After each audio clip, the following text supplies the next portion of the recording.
Yep, little Greta Van Fleet for Friday. The power to destroy civilization. Elon Musk's terrifying new warning on AI is sure to get your attention. The billionaire tech tycoon telling Tucker Carlson about his concerns. Watch this. AI is more dangerous than, say, mismanaged aircraft design or production maintenance or bad car production, in the sense that it has the potential, however small one may regard that probability, but it is non-trivial. It has the potential of civilizational destruction. Yeah, did you catch that little last part? Proving his point just this week. This is an absolutely chilling story. An Arizona mom claimed that scammers used AI to clone her daughter's voice so that they could demand a $1 million ransom. And Joe Rogan issued a warning about AI after someone created a fake, complete version of his podcast. It wasn't him. He never had those guests on.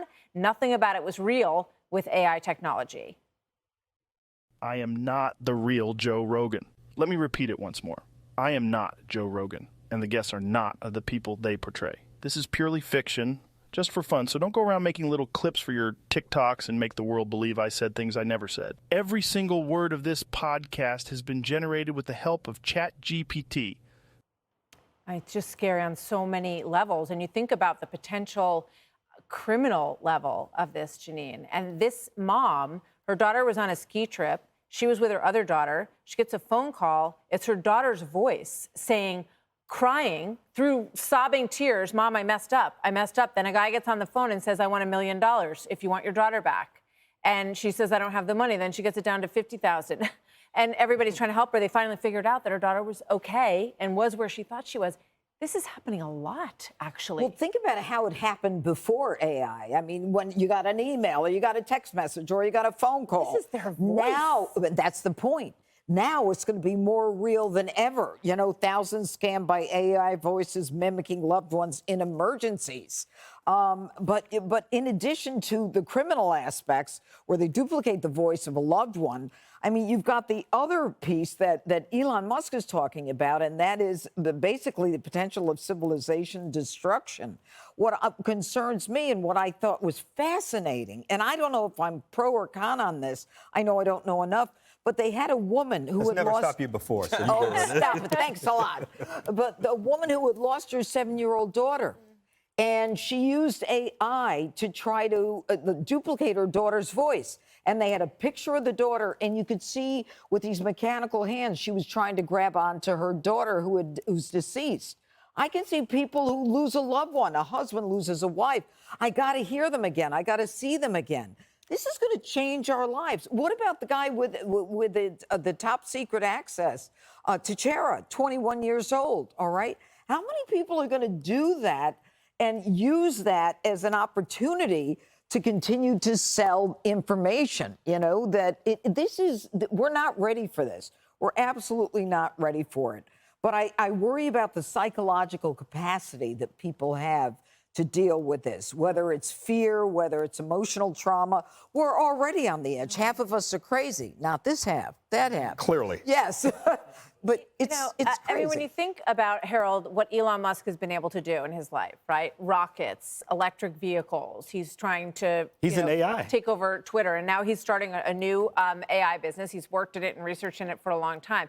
Do you think that he has the potential to I mean, everyone is looking for someone to save the world from the dangers of this. Can he do that? Can anybody do that at this point? Well, I think he is the Steve. I'm 52. He's I think a little older than I am. He is the Steve Jobs of our generation. We have praised him around this table for many things, and we've been mildly critical at times, and we thought that he deserved criticism. His voice, to me, is the leading voice around technology. And for him to say what he said there in the clip we showed, an interview with Tucker, which I look forward to watching, should disturb us all and make us all have some pause. I have a very clear position on this, and I disagreed with your person who occupies that seat most nights, Dana, in saying I think we should pause. We don't know enough about this. Our concerns about China surpassing us. Look, China has to be concerned about the same things we're concerned about with this technology. Can an autocracy be upended? if a number of hundreds of millions of people in the country decide to use AI or organize around some AI tool to do that. So they have concerns as well.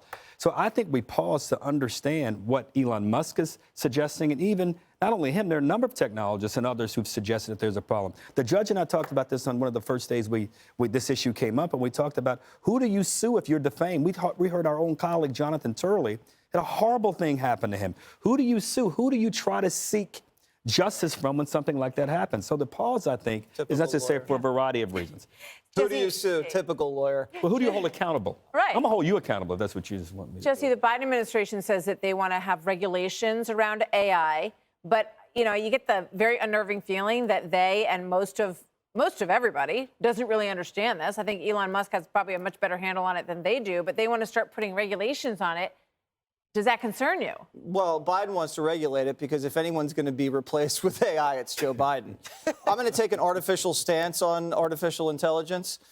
By the time this thing gets going, I'm going to be dead, so I don't care. I don't understand It's going it. to take that long? So I don't care. I don't pretend to understand it. Like some people, so I don't care. A robot can't replace me. I'm not going to interview a robot. A robot would never assassinate me. It's inefficient. The problem is this. Elon Musk is building robot cars. So he has all these worries because his robot cars are all crashing. His robot cars run by AI are driving into lakes and they're blowing up, or they're driving into the middle of a railroad track. So that's what he's worried about. You need the human touch behind the wheel of a self-driving AI car. But for instance, let's say I'm driving down the highway and I look to my right. And what do I see? I see a couple fornicating in the next door's car. Now, do I slow down? I probably speed up. Does a robot car see the other car couple fornicating? No. They stay right in their lane. They don't notice the fornicating, and then that fornicating couple's car crashes into them. That's why you need someone behind the wheel. Sully is a great example. Sully saved lives. He took the wheel of that jet and made it come down. A robot couldn't have done that. Everyone gets worried when there's new technology that's introduced. It happened with the printing press. It happened with nukes. It happened with the synthesizer. All the pianists were in a pickle. Oh, they're going to steal my job, these synthesizers. Plenty of pianists still around there. The point is this. You're not going to replace workers with these robots because you can't cannibalize your economy. You need consumers. Also, notice when Americans got fat and depressed. 1978, if you look at the BMI charts, boom, we all blow up into big blimps. That's because we stopped doing heavy work and all sat behind desks in front of computers. Now we're all fat and stupid and depressed because we have the machines doing everything. Do you want to be the president of the United States that lets 50 million robots replace 50 million human jobs? No. So it's not good for them either. I want to be. I don't know. Case closed. I want to be. I think about Y2K, and they told us that was going to, end the entire globe at that point, and cloning was going to, suddenly everybody was going to be cloned. It was a panic. So I don't know whether this falls in that category or not, Greg. Yeah, well, after that artificial stance, I think my brain is fried. I think you've absolutely, completely. I did the impossible. I fried Gutfeld's brain. No. So there are two kinds of AI, right? There's the information catcher, right, and then there is the thing maker. So I want to just separate them, because there's two challenges in this. The information catcher is, let's say you have a mole on your shoulder, and you take a picture of it, you put it into your doctor. You put it into your AI doctor. The doctor has control over all the information in the universe. Every medical study going back hundreds and hundreds of years has every study, everything, and comes back and tells you it's this kind of thing, and it's 99.99999, but it's way better than any doctor. Tells you what surgery, what you need to do. The problem is who inputs that info and doesn't have a bias. The problem is all human beings have biases, therefore AI will have a bias too. So the ultimate kind of decision making in this area for human beings will be choosing an AI whose bias you favor. It's going to be just like cable news. You're going to have a Fox News AI that you trust because it's transparently biased. They know our opinions. You're going to trust it, but you can't have a CNN AI because they lie. They never tell you what they believe. So what's going to happen is ultimately a biased AI will create, it'll be a world of different kinds of AI. So then you get to the the AI that makes things, and you run into the problem. What do you do when you create a machine that thinks without being conscious, right? It's like a meter maid writing a ticket. You can't get her to stop.